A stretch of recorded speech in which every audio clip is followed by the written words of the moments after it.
నమస్కారం. ఈటీవీ న్యూస్కు స్వాగతం. ముందుగా ముఖ్య అంశాలు. అమరావతి ఘర్షణల్లో లేళ్ల అప్పిరెడ్డి అనుచరులు. టీడీపీ కార్యాలయంపై దాడి నిందితుడు ఉమామహేశ్వరరెడ్డి ఉన్నట్లు గుర్తింపు.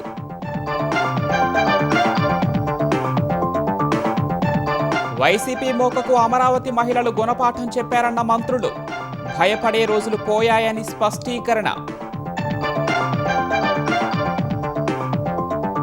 స్మార్ట్ కిచెన్లపై వైసీపీ దుష్ప్రచారాన్ని తిప్పికొట్టిన ఏపీ సర్కార్. మధ్యాహ్న భోజన కార్మికుల పొట్టగొట్టే ఆలోచనే లేదని వెల్లడి. సీఎం రేవంత్కు బీఆర్ఎస్ భయం పట్టుకుందన్న హరీష్ రావు. హామీలు నెరవేర్చలేక విపక్షాలను దూషిస్తున్నారని ధ్వజం. నితిన్ నబీన్ హైదరాబాద్ పర్యటనపై టీపీసీసీ విమర్శలు. మెట్రో అడ్డంకులు తొలగించాకే నగరాభివృద్ధిపై మాట్లాడాలని డిమాండ్. హర్మూజ్ జలసంధిలో కొత్త మార్గాన్ని విస్తరిస్తామన్న అమెరికా. తీవ్ర పరిణామాలు తప్పవని ఇరాన్ హెచ్చరిక. ఫ్రాన్స్లో కుప్పకూలిన స్కై డైవింగ్ విమానం. టేకాఫ్ అయిన కాసేపటికే ప్రమాదం. పైలట్తో సహా 11 మంది దుర్మరణం.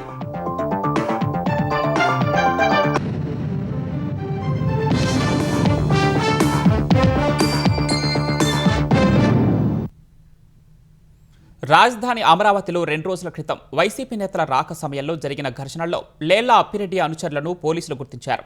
అప్పిరెడ్డి ప్రధాన అనుచరుడు నూనె ఉమామహేశ్వరరెడ్డి పాల్గొన్న దృశ్యాలను పోలీసులు సేకరించారు. గతంలో తెలుగుదేశం పార్టీ కార్యాలయంపై దాడి సమయంలోనూ ఉమామహేశ్వరరెడ్డి కీలకంగా ఉన్నాడు. అప్పట్లో దాడి కోసం అల్లరి మోకలకు వాహనాలు సమకూర్చినట్లు పోలీసులు తెలిచారు. ఇప్పుడు అమరావతి ఘర్షణకు తన అనుచరులతో వైసీపీ నేతల వెంట ఉమామహేశ్వరరెడ్డి వచ్చారు. ఇప్పటికే వైసీపీ నేత రౌడీ షీటర్ పానుగంటి చైతన్యను ఘర్షణల్లో పాల్గొన్నట్లు పోలీసులు గుర్తించారు. అమరావతి మహిళలు గొడ్డలి మోకలకు తగిన గుణపాఠం చెప్పారని మంత్రులన్నారు. 5 ఏళ్ల వైసీపీ పాలనలో దాడులు దౌర్జన్యాలను భరించిన మహిళలు ఇప్పుడు ఉద్యమ స్ఫూర్తితో గొడ్డలి పార్టీ రౌడీ మోకలను తరిమికొట్టడం శుభపరిణామమని మంత్రి గుమ్మడి సంధ్యారాణి తెలిపారు. గొడ్డలి బ్యాచ్ అంటే భయపడే రోజులు పోయి తిరగబడే రోజులు వచ్చాయని గుర్తు చేశారు. ఏపీలో వైసీపీ కుట్రలకు ఇక కాలం చెల్లిందన్నారు. 5 ఏళ్లు అమరావతిని నిర్వీర్యం చేసిన వైసీపీ నేతలు ఇప్పుడు ప్రజలను రెచ్చగొట్టే ప్రయత్నం చేస్తున్నారని మంత్రి మండిపల్లి రాంప్రసాద్ రెడ్డి ధ్వజమెత్తారు. ప్రజల రాజధాని అమరావతిని అడ్డుకోవటం వైసీపీ రాజకీయ అజెండాగా మారిందని దుయ్యబట్టారు. రాజకీయ లబ్ధి కోసం వైసీపీ నేతలు అమరావతి వేదికగా మరో డ్రామా మొదలుపెట్టారని ఎద్దేవా చేశారు. ఎలాంటి కుట్రలు చేసినా అమరావతి నిర్మాణాన్ని ఆపలేరని వెల్లడించారు. ఆంధ్రప్రదేశ్లో ప్రభుత్వ పాఠశాలల్లో స్మార్ట్ కిచెన్ల పేరిట మధ్యాహ్న భోజన కార్మికులను రోడ్డున పడేస్తున్నారంటూ వైసీపీ చేస్తున్న దుష్ప్రచారాన్ని కూటమి ప్రభుత్వం ఖండించింది. ఆ ప్రచారంలో ఏమాత్రం నిజం లేదని స్పష్టం చేసింది. దశాబ్దాలుగా సేవలందిస్తున్న 85,000 మంది వంట కార్మికులను పూర్తిగా ఆదరిస్తున్నట్లు విద్యాశాఖ మంత్రి నారా లోకేష్ పేర్కొన్నారు. వారి పొట్టగొట్టే ఆలోచన ప్రభుత్వానికి లేదన్నారు. గత వైసీపీ ప్రభుత్వం పెండింగ్లో పెట్టిన 350 కోట్ల రూపాయల బకాయిలను విడుదల చేసినట్లు మంత్రి స్పష్టం చేశారు. మధ్యాహ్న భోజన కార్మికుల గౌరవ వేతనాలు ఏప్రిల్ నెల వరకు చెల్లించినట్లు తెలిపారు. సాంకేతిక కారణాల వల్ల నిలిచిపోయిన మిగతా స్వల్ప బకాయిలను త్వరలో విడుదల చేస్తామని మంత్రి హామీ ఇచ్చారు. ముఖ్యమంత్రి చంద్రబాబును భారతీ ఎంటర్ప్రైజెస్ వ్యవస్థాపకులు చైర్మన్ సునీల్ భారతి మిట్టల్ ఉండవల్లిలోని సీఎం నివాసంలో కలిశారు. ఏపీలో డిజిటల్ మౌలిక సదుపాయాలను బలోపేతం చేయడం, ప్రజలకు కనెక్టివిటీని మరింత మెరుగుపరచడం వంటి అంశాలపై ఇరువురు విస్తృతంగా చర్చించారు. ఏపీలో చిట్టచివరి ప్రాంతానికి కూడా ఇంటర్నెట్ సేవల విస్తరణ, మొబైల్ టవర్ల కనెక్టివిటీ పెంపు, డేటా సెంటర్లు, అండర్సీ ఇంటర్నల్ కేబుల్ ల్యాండ్ స్టేషన్ల ఏర్పాటులో పెట్టుబడులను ప్రోత్సహించడంపై చర్చలు జరిపినట్లు సీఎం చంద్రబాబు ఎక్స్ వేదికగా తెలిపారు. మొబైల్ సర్వీస్ ఆపరేటర్ల కోసం ఈజ్ ఆఫ్ డూయింగ్ బిజినెస్ను మరింత మెరుగుపరచడంపైన సమాలోచనలు చేసినట్లు సీఎం వివరించారు. సీఎం చంద్రబాబు వచ్చే నెల 1 నుంచి 5వ తేదీ వరకు ఏపీలోని పలు జిల్లాల్లో పర్యటించనున్నారు. ఈ పర్యటనల్లో పలు సంక్షేమ అభివృద్ధి కార్యక్రమాల్లో పాల్గొననున్నారు. వచ్చే నెల 1న ఎన్టీఆర్ భరోసా పింఛన్ల పంపిణీ కార్యక్రమంలో భాగంగా నెల్లూరు జిల్లా చెల్లకూరు మండలంలో పర్యటించనున్నారు. అదే రోజు తిరుపతి జిల్లా సత్యవేడ్ నియోజకవర్గంలోని శ్రీ సిటీలో హీరో మోటో కార్ప్ సంస్థ 750 కోట్ల రూపాయల పెట్టుబడితో ఏర్పాటు చేయనున్న గ్లోబల్ పార్ట్స్ సెంటర్కు శంకుస్థాపన చేస్తారు. 2వ తేదీన తిరుపతి జిల్లా రైల్వే కోడూరులో జరిగే వీపీజీ రామ్జీ ప్రారంభ కార్యక్రమంలో సీఎం పాల్గొంటారు. సాయంత్రం తిరుపతిలోని ఓ ప్రైవేట్ హోటల్లో జరిగే జీఎస్డీపీ కెపాసిటీ బిల్డింగ్ వర్క్షాప్నకు సీఎం హాజరు కానున్నారు. 3వ తేదీన కడప జిల్లా జమ్మలమడుగు నియోజకవర్గం సున్నపురాళ్లపల్లెలో రాయలసీమ స్టీల్ ప్లాంట్ పనులను చంద్రబాబు ప్రారంభించనున్నారు. అనంతరం అక్కడి నుంచి కుప్పం చేరుకుంటారు. 3 నుంచి 5వ తేదీ వరకు కుప్పంలో పలు అభివృద్ధి కార్యక్రమాలకు సీఎం శ్రీకారం చుట్టనున్నారు. తెలంగాణలో కాంగ్రెస్ ప్రభుత్వం అన్ని రంగాల్లోనూ విఫలమైందంటూ మాజీ మంత్రి హరీష్ రావు మరోసారి తీవ్రస్థాయిలో ధ్వజమెత్తారు. నల్గొండలో సీఎం రేవంత్ రెడ్డి చేసిన వ్యాఖ్యలపై సిద్దిపేటలో జరిగిన బూత్ లెవెల్ ఏజెంట్ల సమావేశంలో హరీష్ ఘాటుగా స్పందించారు.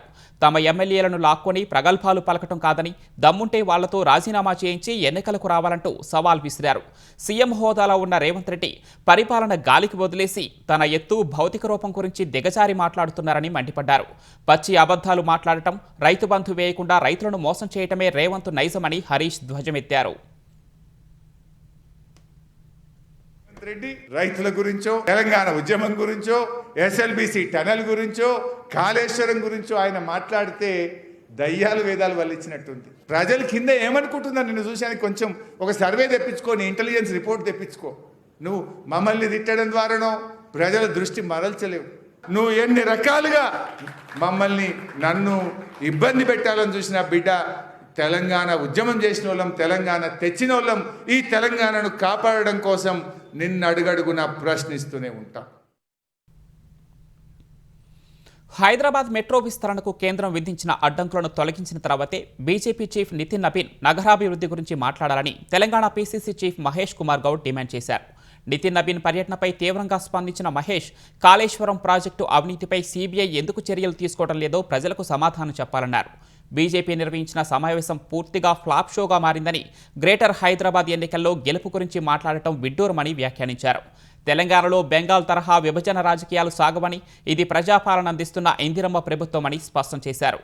దేశంలో నిరుద్యోగం, పేపర్ లీకేజీలు, ఆర్థిక సమస్యలు, తెలంగాణకు రావాల్సిన కేంద్ర నిధులు వంటి అంశాల నుంచి ప్రజల దృష్టి మళ్లించేందుకే బీజేపీ జాతీయవాదాన్ని ముసుగుగా ఉపయోగిస్తోందని మహేష్ కుమార్ ఆరోపించారు. బీజేపీ జాతీయ అధ్యక్షుడు నితిన్ నబీన్ ఇవాళ వరంగల్ జిల్లాలో పర్యటించనున్నారు. ఈ ఉదయం టూరిజం ప్లాజాలో బీజేపీ నేతలతో బ్రేక్ఫాస్ట్ మీటింగ్లో పాల్గొంటారు. అనంతరం వరంగల్ పర్యటనకు బయలుదేరి వెళ్లనున్నారు. మార్గమధ్యలో ఘట్కేసర్ వీపీఐటీ క్యాంపస్లో బీజేపీ యువమోర్చా విద్యార్థులతో నిర్వహించే కాంక్లేవ్లో ముఖ్య అతిథిగా నితిన్ నబీన్ పాల్గొననున్నట్లు పార్టీ వర్గాలు తెలిపాయి. భారతదేశం భవిష్యత్తు సవాళ్లపై విద్యార్థులు అడిగే ప్రశ్నలకు నితిన్ నబీన్ సమాధానాలు చెప్పనున్నారు. 12 గంటలకు భువనగిరిలో బీజేపీ జాతీయ అధ్యక్షుడికి కాషాయ శ్రేణులు స్వాగతం పలకనున్నాయి. మధ్యాహ్నం వరంగల్కు చేరుకుని గిరిజన సంఘాల నేతలతో నితిన్ నబీన్ భేటీ కానున్నారు. మధ్యాహ్నం 4:30కు ఆర్ట్స్ కాలేజీ గ్రౌండ్లో ఉమ్మడి వరంగల్ బూత్ అధ్యక్షులతో సమావేశమై కార్పొరేషన్ ఎన్నికల్లో విజయమే లక్ష్యంగా పనిచేయాలని మార్గనిర్దేశం చేయనున్నారు. అనంతరం భద్రకాళి అమ్మవారిని దర్శించుకుని ప్రత్యేక పూజలు చేయనున్నారు. వరంగల్ నుంచి హైదరాబాద్కు రాత్రి 8:30కు చేరుకోనున్న నితిన్ నబీన్ టూరిజం ప్లాజాలో రాష్ట్ర పదాధికారులతో సమావేశం కానున్నారు. ఎస్ఐఆర్ భవిష్యత్తు కార్యాచరణ అంశాలపై చర్చించనున్నట్లు పార్టీ వర్గాలు తెలిపాయి. తెలంగాణలో నగర, పట్టణ ప్రాంతాల్లో హ్యామ్ రోడ్ల పనులకు ప్రభుత్వం ఆదివారం శ్రీకారం చుట్టగా గ్రామీణ ప్రాంతాల్లో అవి వచ్చే నెలలో ప్రారంభం కానున్నాయి. టెండర్ల ప్రక్రియ జూలై 2వ తేదీతో ముగుస్తుందని, వెంటనే నిర్మాణాలు చేపడతామని పంచాయతీరాజ్ గ్రామీణాభివృద్ధి శాఖ వెల్లడించింది. దీనికి సంబంధించి ప్రభుత్వానికి నివేదిక సమర్పించింది. ఈ శాఖ పరిధిలో హ్యామ్ విధానం కింద 6,294.81 కోట్లతో 7,449.50 కిలోమీటర్ల పొడవున్న 2,162 రోడ్ల నిర్మాణం చేపట్టాలని ప్రభుత్వం నిర్ణయించింది. ఈ పనులను 17 ప్యాకేజీలుగా విభజించి టెండర్లు పిలిచారు. ఇందులో 14 ప్యాకేజీలకు టెండర్ల ప్రక్రియ పూర్తయి గుత్తేదారు సంస్థలకు అనుమతులు జారీ అయ్యాయి. మరో ప్యాకేజీ టెండర్ అనుమతి దశలో ఉండగా మిగిలిన 2 ప్యాకేజీలకు వచ్చే నెల 2న టెండర్ ప్రక్రియ పూర్తవుతుంది. ఆ వెంటనే ఒకే దఫాలో రాష్ట్ర వ్యాప్తంగా అన్ని జిల్లాల్లో పనులను ప్రారంభించనున్నారు. నిబంధనల మేరకు టెండర్లు పొందిన సంస్థలు 30 నెలల వ్యవధిలో తమ ప్యాకేజీల పరిధిలో నిర్మాణం పూర్తి చేయాలి. అనంతరం 15 ఏళ్ల పాటు వాటిని నిర్వహించాలి. తెలంగాణలో కాంగ్రెస్ పార్టీ బలోపేతానికి సమిష్టిగా కష్టపడిన పనిచేయాలని కార్యకర్తలకు ఎక్సైజ్ శాఖ మంత్రి జూపల్లి కృష్ణారావు సూచించారు. నిర్మల్లో ఎస్ఐఆర్పై జరిగిన బూత్ లెవెల్ ఏజెంట్ల అవగాహన కార్యక్రమంలో పాల్గొన్న మంత్రి దిశానిర్దేశం చేశారు. ఎస్ఐఆర్ పేరుతో ఓట్ల ప్రక్షాళన అంటూ రాజకీయ లబ్ధి పొందేందుకు బీజేపీ ప్రయత్నాలు చేయటం సరికాదన్నారు. ఈ నెల రోజుల పాటు కాంగ్రెస్ పార్టీ శ్రేణులు, కార్యకర్తలు, బూత్ లెవెల్ ఏజెంట్స్ ఏ ఒక్కరి ఓటు తొలగించకుండా చూడాలని సూచించారు. అంతకుముందు సమావేశంలో నిరాశ వ్యక్తం చేసిన కాంగ్రెస్ నాయకులకు మంత్రి భరోసా ఇచ్చారు. న్యాయబద్ధమైన సమస్యలను పరిష్కరించడానికి కృషి చేస్తానని చెప్పారు. రాష్ట్ర వ్యవహారాల ఇన్ఛార్జ్ మీనాక్షి నటరాజన్, పీసీసీ అధ్యక్షులు మహేష్ కుమార్ గౌడ్ సీఎం రేవంత్ రెడ్డి దృష్టికి తీసుకువెళ్తామని చెప్పారు. కొందరు అధికారుల తీరుపై పార్టీ శ్రేణులు తీవ్ర అసంతృప్తితో ఉన్నారని, దీనిపై పరిపాలనాపరమైన అంశాలను కేబినెట్ సమావేశంలో ప్రస్తావిస్తారని హామీ ఇచ్చారు. అమెరికా ఇరాన్ మధ్య ఉద్రిక్తతలు మరోసారి తారాస్థాయికి చేరాయి. ఇరాన్పై అమెరికా వైమానిక దాడులు చేయగా ప్రతిగా ఆదివారం బహ్రెయిన్, కువైట్లపై ఇరాన్ డ్రోన్లు, క్షిపణులతో దాడులు చేసింది. ఇరాన్ ప్రయోగించిన డ్రోన్లు 2 క్షిపణులను అడ్డుకున్నట్లు కువైట్ వెల్లడించింది. ఇరాన్ దాడులతో అంతర్జాతీయ విమానాశ్రయం సమీపంలోని ఒక నివాస భవనం దెబ్బతిన్నట్లు బహ్రెయిన్ తెలిపింది. అటు ఖతార్లో ఒక పౌరుడు మృతి చెందగా మరొకరు గాయపడ్డారు. ఓమన్ సమీపంలో వాణిజ్య నౌకల రాకపోకల కోసం కొత్త మార్గాన్ని విస్తరిస్తామని అమెరికా న్యావి ప్రకటించడాన్ని ఇరాన్ వ్యతిరేకించింది. హర్మూజ్ జలసంధిలో కొత్త ఏర్పాట్లు చేస్తే పరిణామాలు తీవ్రంగా ఉంటాయని హెచ్చరించింది. మరోవైపు పాకిస్తాన్ మధ్యవర్తిత్వంలో జరుగుతున్న శాంతి చర్చలు మంగళవారం దోహాలో తిరిగి ప్రారంభం కానున్నాయి. అయితే ఇజ్రాయెల్, లెబనాన్ మధ్య నెలకొన్న ఘర్షణ వాతావరణం ఈ చర్చలకు ముప్పుగా మారే అవకాశం ఉంది. ఆంధ్రప్రదేశ్ వ్యాప్తంగా జూలై నెలలో 62,19,648 మంది పింఛన్దారులకు ఎన్టీఆర్ భరోసా పెన్షన్లు పంపిణీ చేసేందుకు ప్రభుత్వం 2,711.79 కోట్లను విడుదల చేసినట్లు మంత్రి కొండపల్లి శ్రీనివాస్ తెలిపారు. జూలై 1 ఉదయం నుంచే ఏపీ వ్యాప్తంగా పెన్షన్లు పంపిణీ చేస్తామన్నారు. కొత్తగా మంజూరైన 7,792 మంది వితంతు లబ్ధిదారులకు జూలై 1న పింఛన్లు అందించేందుకు ప్రభుత్వం 3.12 కోట్లను విడుదల చేసినట్లు మంత్రి వెల్లడించారు. కూటమి ప్రభుత్వం ఏర్పడినప్పటి నుంచి ఇప్పటి వరకు పెన్షన్ల కోసం ఈ నెల విడుదల చేసిన నిధులతో కలుపుకొని 68,598.44 కోట్లు ప్రభుత్వం ఖర్చు చేసిందని వివరించారు. నిరుపేదల సంక్షేమమే ధ్యేయంగా కూటమి ప్రభుత్వం ఎన్టీఆర్ భరోసా పెన్షన్ నిధులను ప్రతి నెల 1వ తేదీనే లబ్ధిదారులకు అందిస్తోందని మంత్రి తెలిపారు. వైఎస్ఆర్ కడప జిల్లా రాజంపేట ఎమ్మెల్యే ఆకేపాటి అమర్నాథ్ రెడ్డి భూదందాల్లో ఘనాపాటిగా మారినట్లు అధికారులు గుర్తించారు. రికార్డుల మాయాజాలంతో 100 కోట్ల విలువైన ప్రభుత్వ భూముల్లో పాగా వేసినట్లు క్షేత్రస్థాయి పరిశీలనలో తేల్చారు. రాజంపేట మండలంలో సుమారు 350 ఎకరాలను కుటుంబ సభ్యుల పేరిట మార్చేసినట్లు నిర్ధారించారు. ఆక్రమణలను పక్కా ఆధారాలతో గుర్తించి సదరు భూముల స్వాధీనానికి చర్యలు చేపట్టారు. కడప జిల్లా రాజంపేట మండలంలో వందలాది ఎకరాల ప్రభుత్వ భూములను కాజేసేందుకు వైసీపీ ఎమ్మెల్యే ఆకేపాటి అమరనాథ్ రెడ్డి కుట్ర పన్నినట్లు జిల్లా అధికార యంత్రాంగం తేల్చింది. మండలంలోని శేషమాంబాపురం, ఆకేపాడు, మందపల్లి, శ్రీరంగరాజపురం రెవెన్యూ గ్రామాల్లో 100 కోట్ల విలువైన ప్రభుత్వ భూములను ఎమ్మెల్యే కాజేశారన్న ఫిర్యాదులపై రెవెన్యూ యంత్రాంగం స్పందించింది. క్షేత్రస్థాయిలో ప్రాథమిక విచారణ చేపట్టిన యంత్రాంగం వాస్తవాలను నిగ్గుతేల్చుతూ జిల్లా కలెక్టర్ చెరుకూరి శ్రీధర్కు నివేదిక సమర్పించింది. నివేదికలో ఎమ్మెల్యే కుటుంబ సభ్యులైన ఆకేపాటి జ్యోతి, సుజన, సాయి అఖిల్ రెడ్డి, అనిల్ కుమార్ రెడ్డిలతో పాటు ఇతర కుటుంబ సభ్యుల పేర్లను రెవెన్యూ అధికారులు ప్రస్తావించారు. వీరితో పాటు ఇంకా ఇతరుల పేరిట దాదాపు 350 ఎకరాల వరకు అక్రమంగా వెబ్లాండ్లో నమోదు చేసుకున్న భూములను గుర్తించారు. ఆకేపాడు, మందపల్లి గ్రామాల్లోని పలు సర్వే నంబర్లను అధికారులు క్షుణ్ణంగా పరిశీలించారు. పాత అడంగల్, డీకేటీ, ప్రొఫార్మా 1 రికార్డుల్లోని వివరాలకు, వెబ్లాండ్లో నమోదైన పేర్లకు మధ్య భారీ వ్యత్యాసాలను గుర్తించారు. కొన్ని సర్వే నంబర్లలో 2014, 2015, 2018, 2021 సంవత్సరాలలో వెబ్లాండ్లో అక్రమంగా నమోదులు జరిగాయని, అయితే ఈ నమోదులకు ఆధారమైన పత్రాలు ఏవీ లేవని నివేదిక వెల్లడించింది. శ్రీరంగరాజపురం గ్రామంలో సర్వే నంబర్లు 36, 37 ప్రభుత్వ పోరంబోకు అటవీ భూములుగా రికార్డుల్లో ఉన్నట్లు అధికారులు నిర్ధారించారు. మొత్తం 8 రకాల ఆధారాలను సరిపోల్చగా ఎక్కడా ఎమ్మెల్యేతో పాటు వారి కుటుంబ సభ్యుల ఆక్రమణలో ఉన్న భూములకు ఎలాంటి ఆధారాలు లేవని తేల్చారు. ఈ భూదందాలపై జిల్లా కలెక్టర్ చెరుకూరి శ్రీధర్ తీవ్రంగా స్పందించి తక్షణమే సదరు ప్రభుత్వ భూములను స్వాధీనం చేసుకోవాలని ఆదేశాలు జారీ చేశారు. కలెక్టర్ ఆదేశాల మేరకు రాజంపేట సబ్ కలెక్టర్ భావన యంత్రాంగంతో స్వయంగా క్షేత్రస్థాయిలో రంగంలోకి దిగారు. రెవెన్యూ సిబ్బందితో కలిసి భారీ ఎత్తున ఆక్రమణల తొలగింపు చర్యలు చేపట్టారు. ప్రభుత్వం నుంచి ఎవరికీ ఎప్పుడూ ఎలాంటి పట్టాలు పొందకుండానే ఆక్రమించుకుని ఫెన్సింగ్ వేసుకున్న ఆకేపాడు, శ్రీరంగరాజపురం గ్రామ పొలాల్లోని 47.22 ఎకరాల ప్రభుత్వ భూములను గుర్తించి స్వాధీనం చేసుకున్నారు. శ్రీరంగరాజపురం గ్రామంలో 39.70 ఎకరాలు, ఆకేపాడులో 7.52 ఎకరాల వంతున మొత్తం 47.22 ఎకరాల వరకు స్వాధీనం చేసుకున్నారు. మొత్తంగా 350 ఎకరాల స్వాధీనానికి చర్యలు కొనసాగుతున్నాయి. తిరుమల వెంకటేశ్వర స్వామిని దర్శించుకున్న రిలయన్స్ అధినేత ముఖేష్ అంబానీ తనయుడు అనంత్ అంబానీ టీటీడీకి భారీగా విరాళాలు ప్రకటించారు. దర్శనం అనంతరం అనంత్ను కలిసిన టీటీడీ అదనపు ఈవో వెంకయ్య చౌదరి తిరుమలలో పర్యావరణ పరిరక్షణకు చేయూతనివ్వాలని కోరారు. అందుకు సానుకూలంగా స్పందించిన అనంత్ అంబానీ 27 కోట్ల రూపాయలకు పైగా విలువైన 25 ఎలక్ట్రిక్ బస్సులను టీటీడీకి విరాళంగా అందిస్తామని ప్రకటించారు. వాటికి రిలయన్స్ ఆధ్వర్యంలోనే 50 మంది డ్రైవర్లను నియమించి వారికి జీతభత్యాలు చెల్లించేందుకు అంగీకరించారు. దీంతో పాటు తిరుమలలో ఎలక్ట్రిక్ బస్సుల ఛార్జింగ్ స్టేషన్ను ఏర్పాటు చేస్తామన్నారు.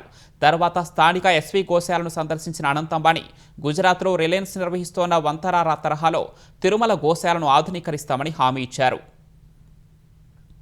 అంబేద్కర్ కోనసీమ జిల్లా ద్రాక్షారామంలోని మణప్పురం ఫైనాన్స్ లిమిటెడ్ బ్రాంచ్లో ఘరానా మోసం వెలుగు చూసింది. బ్రాంచ్లో ఇటీవల అధికారులు ఆడిట్ నిర్వహించగా బ్రాంచ్లో వినియోగదారులు తాకట్టు పెట్టిన అసలు బంగారాన్ని మాయం చేసి నకిలీ బంగారాన్ని పెట్టినట్లు తేలింది. 8 మందికి చెందిన 19,63,000 రూపాయల విలువైన బంగారాన్ని మాయం చేసినట్లు గుర్తించారు. ఈ ఘటనపై స్థానిక పోలీస్ స్టేషన్లో బ్రాంచ్ ఉన్నతాధికారులు ఫిర్యాదు చేశారు. ఇటీవల బ్రాంచ్ హెడ్ పదవికి రాజీనామా చేసిన ఎస్ మహేష్ అనే వ్యక్తి ఆ పదవిలో ఉండగా ఈ అక్రమానికి పాల్పడినట్లు పోలీసులు ప్రాథమికంగా గుర్తించారు. వైసీపీ 5 ఏళ్ల పాలనలో పొన్నూరు నియోజకవర్గంలో ఎన్నో దోపిడీలపై పోరాటం చేసినట్లు ఎమ్మెల్యే ధూళిపాల నరేంద్ర తెలిపారు. కూటమి ప్రభుత్వం అధికారం చేపట్టి 2 ఏళ్లు పూర్తయిన సందర్భంగా స్వర్ణపురికి స్వర్ణయోగం పేరుతో విజయోత్సవ సభను పొన్నూరులో నిర్వహించారు. పురపాలక కార్యాలయం నుంచి ఫంక్షన్ హాల్ వరకు కార్యకర్తలతో భారీ ద్విచక్ర వాహన ర్యాలీ చేశారు. కూటమి ప్రభుత్వం ప్రజల ఆకాంక్షలకు అనుగుణంగా పనిచేసిందని వివరించారు. పారదర్శకంగా నిర్వహించిన డీఎస్సీపై ఆరోపణలు చేసే దౌర్భాగ్యానికి వైసీపీ నేతలు దిగజారారని నరేంద్ర విమర్శించారు.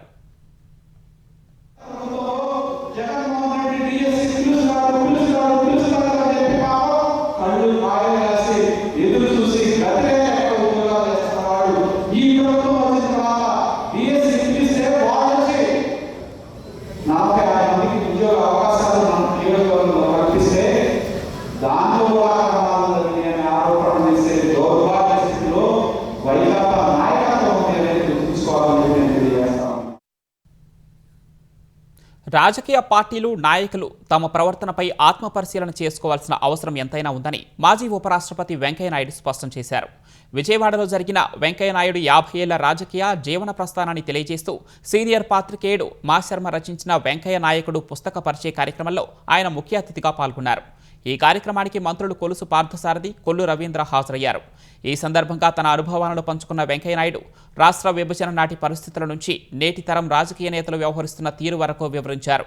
ప్రజల మెప్పు పొందటానికి ఎలా వ్యవహరించాలో దిశానిర్దేశం చేశారు. కానీ నా ఉద్దేశ ప్రకారం ఆ జయాంధ్ర మూమెంట్ వచ్చినప్పుడే 1973లోనే రాష్ట్రం 2గా విభజించబడి ఉంటే ఈ పాటికి ఆంధ్రప్రదేశ్ ఎక్కడో ఉండేది, ఎవరి యొక్క సహాయం చేసుకోవాల్సిన అవసరం కూడా ఉండేది కాదు. నాకు ఈ యొక్క జీవిత చరిత్ర ఆత్మకథ రాయడం నాకు ఇష్టం లేదు. ఎందుకంటే ఆత్మకథ అంటే ఆటోబయోగ్రఫీ. నేను రాస్తే అనేక విషయాలు, వాస్తవాలు చెప్పాలి. అది ఇప్పుడు బతుకున్న వాళ్ళకి చాలా మందికి అంత రుచికరంగా ఉండకపోవచ్చు. అసెంబ్లీలో కానీ పార్లమెంట్లో మాట్లాడు మంచి భాష ఉపయోగించాలా? రాజకీయ నాయకులు ఒక్కసారి ఆత్మ సమీక్ష చేసుకొని మనం ప్రజాప్రతినిధులుగా ఉన్నత సాంప్రదాయాలు పాటిస్తున్నామా? ముళ్లపూడి వెంకటరమణ 95వ జయంతి వేడుకలు హైదరాబాద్లో ఘనంగా చేశారు. అక్షజ్ఞ పబ్లికేషన్స్ ఆధ్వర్యంలో ముళ్లపూడి కుటుంబ సభ్యుల సౌజన్యంతో 50 ఏళ్ల భక్త కన్నప్ప చిత్ర ప్రదర్శన నిర్వహించారు.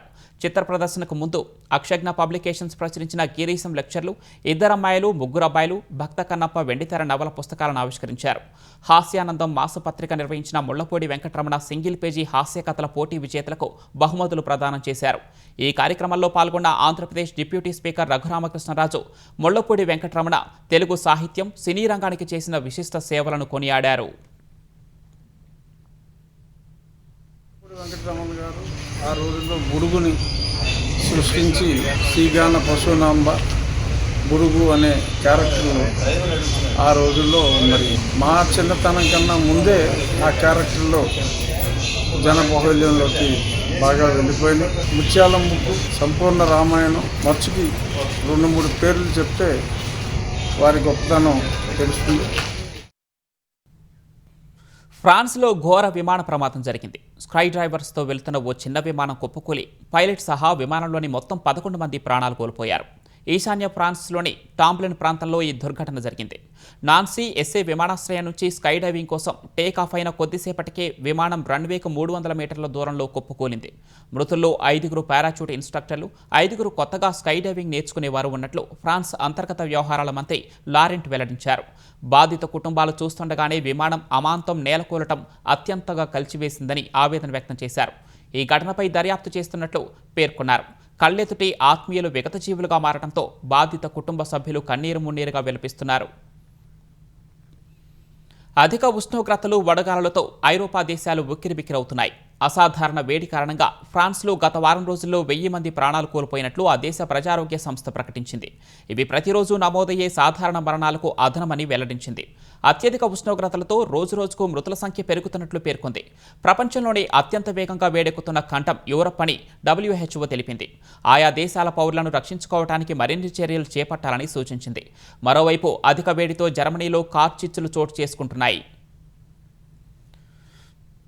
అయోధ్య రామాలయ విరాళాల దుర్వినియోగం కేసులో దర్యాప్తు ముమ్మరమైంది. ఈ కేసులో అరెస్టైన 8 మంది నిందితుల నివాసాల్లో ఉత్తరప్రదేశ్ పోలీసులు ఏకకాలంలో నిన్న సోదాలు నిర్వహించారు. ఈ సోదాల్లో కీలక నిందితుడిగా భావిస్తున్న అనుకల్స్ మిశ్రా ఇటీవల కాలంలో భారీగా ఆస్తులు కూడబెట్టినట్లు వెల్లడైంది. అయోధ్య జిల్లాలోని అనుకల్ప సొంత గ్రామం బసవాకు వెళ్లిన అధికారులకు కొన్ని సంవత్సరాల్లో మిశ్రా ఆర్థిక స్థితిలో చాలా మార్పు వచ్చినట్లు గ్రామస్తులు తెలిపారు. గ్రామ శివార్లో అనుకల్పకు ఓ ఫామ్ హౌస్ ఉన్నట్లు తెలిసింది. అయోధ్యలో కూడా 65 లక్షల రూపాయల విలువైన ఇంటిని అనుకల్ప కొనుగోలు చేశారని స్థానికులు తెలిపారు. మహీంద్రా స్కార్పియో SUV కొనుగోలు చేసే ప్రక్రియలో అనుకల్ప ఉన్నట్లు తెలిపారు. సుప్రీంకోర్టు కొలీజియం సభ్యుడిగా జస్టిస్ PS నరసింహ బాధ్యతలు చేపట్టనున్నారు. సుప్రీంకోర్టులో 5 ఏళ్ల పాటు సేవలందించిన జస్టిస్ JK మహేశ్వరి ఆదివారం పదవీ విరమణ చేశారు. దీంతో సుప్రీంకోర్టులో 5వ సీనియర్ న్యాయమూర్తిగా ఉన్న జస్టిస్ నరసింహ కొలీజియం సభ్యుడు కానున్నారు. ఆయన పదవీ విరమణ పొంది 2028 మే 2 వరకు ఆ హోదాలో కొనసాగుతారు.